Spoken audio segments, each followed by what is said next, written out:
ছাত্ৰ ছাত্ৰীসকল আজি আমি আলোচনা কৰিব লৈছোঁ 10ম শ্ৰেণীৰ ইংৰাজী টেক্সটবুকৰ Nelson Mandela a long out to ফ্ৰীডমৰ MCQ কুৱেশ্যনৰ অন্য এটা ভিডিঅ' য'ত কুৱেশ্যনটো আছে the day was symbolise for me by the playing of our two national anthems what was the occasion when two national anthems were being played কোৱা হৈছে যে দিনটো নেলছন মেণ্ডেলাৰ কাৰণে এটা আমোদজনক দিন হিচাপে পৰিগণিত হৈ আছিলে আৰু সেইদিনাখন দুয়োটা ৰাষ্ট্ৰীয় সংগীতেই গোৱা হৈছিলে what was the occasion when two national anthem were being played এনেকুৱা কি অনুষ্ঠান আছিলে অকেজন আছিলে উৎসৱ আছিলে যিটো উৎসৱৰ কাৰণে দুয়োটা ৰাষ্ট্ৰীয় সংগীতেই গোৱা হৈছিল নিকুচি চিকেলে লাই আফ্ৰিকা আৰু ডাই ইছলাম অপশ্যন দিছে it was the swearing ceremony of Mandela এইটো আছিলে নেলছন মেণ্ডেলাৰ শপত গ্ৰহণ অনুষ্ঠান অপশ্যন নম্বৰ বিত দিছে it was the opening of world peace day এইটো বিশ্ব শান্তি দিৱসৰ এটা অপেনিং চেৰিমনি আছিলে it was the international day of games এইটো ইণ্টাৰনেশ্যনেল গেমছ দিৱস আছিলে ইট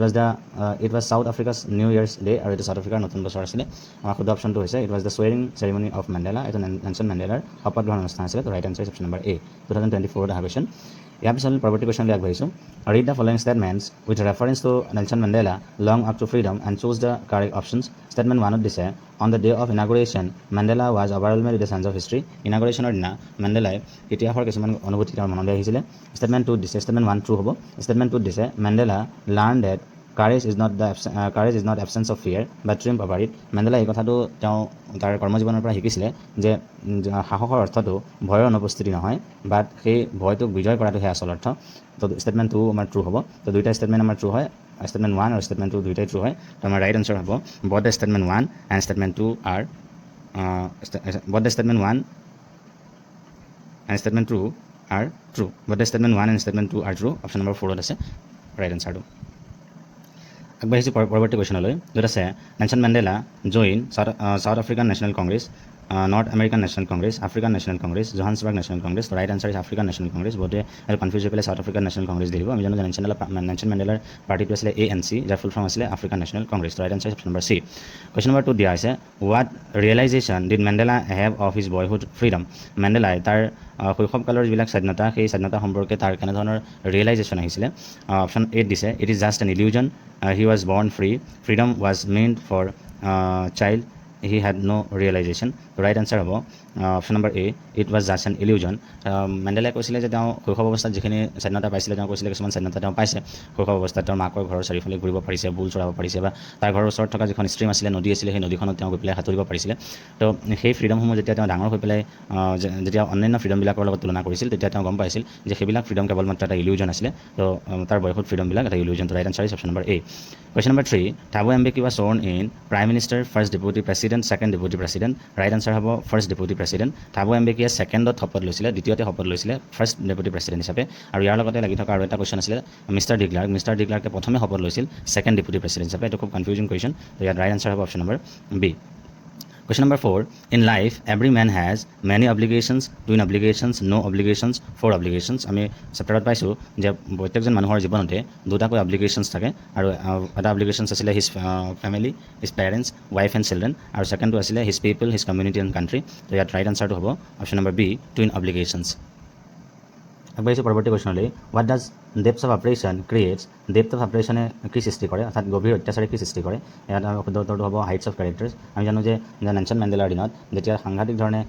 বগা মানুহবিলাকৰ দ্বাৰা বা হোৱাইট পিপুলছসকলৰ দ্বাৰা হোৱাইট ৰুলাৰসকলৰ দ্বাৰা যেতিয়া ক'লা মানুহবিলাক বা নেলছন মেণ্ডেলাৰ সংগীসকলৰ ওপৰত অত্যাচাৰ কৰা হৈছিল সেই সময়ত কেইজনমান হাইটছ অফ কেৰেক্টাৰ সৃষ্টি হৈছিল এক্সট্ৰাঅৰ্ডিনাৰী কেৰেক্টাৰ সৃষ্টি হৈছিল যাৰ ভিতৰত আছিলে অলিভাৰ থাম্বুছ ৱাল্টাৰ চিচুলাছ তেওঁলোকে চেপ্টাৰত পাইছা তেনেধৰণৰ হাইটছ অফ কেৰেক্টাৰ সৃষ্টি হৈছিলে যদিও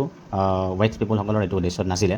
তথাপিও গভীৰ অত্যাচাৰৰ ফলতেই এই কেৰেক্টাৰসমূহৰ জন্ম হৈছিল তো ৰাইট আনচাৰ হ'ব option number A question number 6 why did Nelson Mandela say that it is a rare privilege he said said this as dash Nelson মেণ্ডেলাই তাৰ ভাষণত কিয় ৰেয়াৰ প্ৰিভিলেজ অৰ্থটো ইউজ কৰিছিলে বা কি বুলি কৈছিলে ৰেয়াৰ প্ৰিভিলেজ অৰ্থটো ইউজ কৰি পেলাই অপশ্যন নম্বৰ 1ত দিছে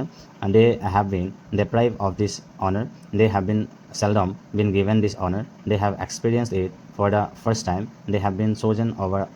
over other countries for this honor the right answer hobo option number C they have experienced it for the first time option number C ইয়াৰ পিছত question number 7 dash dawn bright and clear এটা খালি ঠাই পূৰণ কৰিব দিছে এইটো কিতাপৰ পৰা উঠাই দিয়া এটা লাইন হয় কিমান তাৰিখৰ আমাৰ অপশ্যন দিছে 10th এপ্ৰিল 10th মে 10th জুন 10th জুলাই তো ৰাইট আনচাৰ হৈছে 10th মে আমি জানো যে 10th মে 1994 নেলছন মেণ্ডেলাৰ শপত গ্ৰহণ অনুষ্ঠান আছিলে এম্পি থিয়েটাৰ বিল্ডিঙত লাভলি ছানিষ্টেন এম্পি থিয়েটাৰ বিল্ডিঙত আৰু সেইটো 10 তাৰিখৰ ৰাতিপুৱা আছিলে ডোণ্ট মানে হৈছে আৰ্লি মৰ্ণিং ৰাইট আনচাৰ হ'ব অপশ্যন নম্বৰ B পৰৱৰ্তী কুৱেশ্যনলৈ আগবাঢ়িছোঁ on date lovely autumn day Nelson Mandela was accompanied by his daughter Zenani ইয়াত খালিঠাই পূৰণ কৰিব দিছে সেই অটম ডেৰ ৰাতিপুৱাটো নেলছন মেণ্ডেলাৰ লগত শপত গ্ৰহণ অনুষ্ঠানত সংগ দিছিলে তাৰ জীয়েক নাম আছিলে জিনানী তো ৰাইট আনচাৰ হ'ব অপশ্যন নম্বৰ ডি আগবাঢ়িছোঁ পৰৱৰ্তী কুৱেশ্যনলৈ Nelson Mandela became the United State of America's first black president South আফ্ৰিকাৰ first black president Zimbabwe's first black president none of them আমি সকলোৱে জানো যে নেলছন মেণ্ডেলা চাউথ আফ্ৰিকাৰ ফাৰ্ষ্ট ব্লেক প্ৰেছিডেণ্ট আছিলে আৰু এইটো লৈ পেলাই আমাৰ নেলছন মেণ্ডেলা চেপ্টাৰটো আছিলে পৰৱৰ্তী কুৱেশ্যনটো দিছে dash was sworn in as second deputy president আমি জানো মিষ্টাৰ ডি ক্লাৰ্কে ছেকেণ্ড ডেপুটি প্ৰেছিডেণ্ট হিচাপে শপত লৈছিলে মিষ্টাৰ ডি ক্লাৰ্ক আছিলে প্ৰথমে শপত লোৱা ব্যক্তি আৰু প্ৰথমে শপত লোৱাজনে ছেকেণ্ড ডেপুটি প্ৰেছিডেণ্ট হিচাপে লৈছিলে আৰু থাবু এম্বেকি আছিলে দ্বিতীয়তে শপত লোৱা ব্যক্তি যিজনে প্ৰথম উপৰাষ্ট্ৰপতি হিচাপে বা ছেকেণ্ড ফাৰ্ষ্ট ডেপুটি প্ৰেছিডেণ্ট হিচাপে শপত লৈছিলে তো ৰাইট আনচাৰ হ'ব অপশ্যন নম্বৰ বি পৰৱৰ্তী কুৱেশ্যনটো হৈছে what is the meaning of emancipation here in this chapter চেপ্টাৰত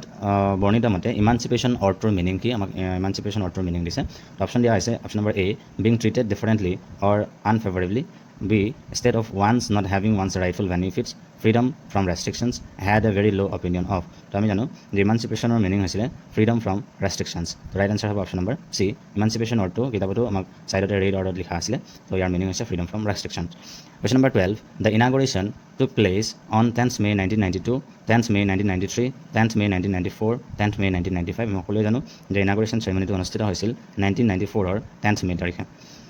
question number 13 The inauguration ceremony took place in the Union Buildings Amphitheatre in Johannesburg, Cape Town, Pretoria আৰু ডৰবান আমি সকলোৱে জানো যে right answer হৈছে প্ৰিটৰিয়া আৰু প্ৰিটৰিয়াতে নেলছন মেণ্ডেলাৰ যিটো শপত গ্ৰহণ অনুষ্ঠান সেই শপত গ্ৰহণ অনুষ্ঠান হৈছিল লাভলি ষ্টেনষ্টিল এম্ফিথিয়েটাৰ বিল্ডিঙত আৰু তাতেই নেলছন মেণ্ডেলাই 1994 চনৰ 10 মে তাৰিখে শপত গ্ৰহণ অনুষ্ঠানত অংশগ্ৰহণ কৰিছিল আজিলৈ আমি এইখিনি আলোচনা কৰিছোঁ ইয়াৰ পৰৱৰ্তী কুৱেশ্যনসমূহ পিছৰ ভিডিঅ'সমূহত আলোচনা কৰিবলৈ চেষ্টা কৰিম থেংক ইউ